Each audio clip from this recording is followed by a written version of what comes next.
জামায়াত ইসলামী মনোনীত পবা উপজেলা চেয়ারম্যান পদপ্রার্থী।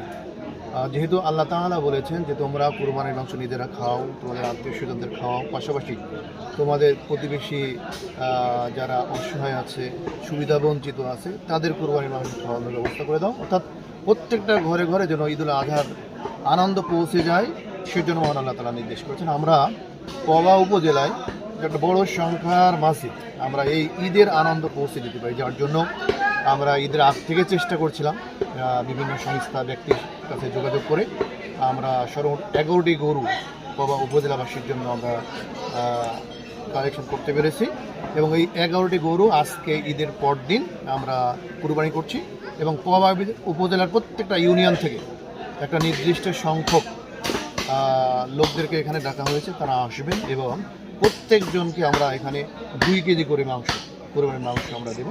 আমাদের মূল উদ্দেশ্য হচ্ছে যে আমরা যেন প্রত্যেকটা ঘরে ঘরে ঈদের আনন্দ পৌঁছে দিতে পারি, যার জন্য আপনারা আসছেন, আপনাদেরকে অসংখ্য ধন্যবাদ জানাচ্ছি। আবারও পবা উপজেলাবাসীকে আমি ঈদের শুভেচ্ছা, ঈদ মুবারক জানাচ্ছি। এই মোটামুটি আমাদের আজকের আয়োজনটা শেষ পর্যন্ত চলবে, আপনাদের সকলের দোয়া এবং সমর্থন পাওয়া। 11টা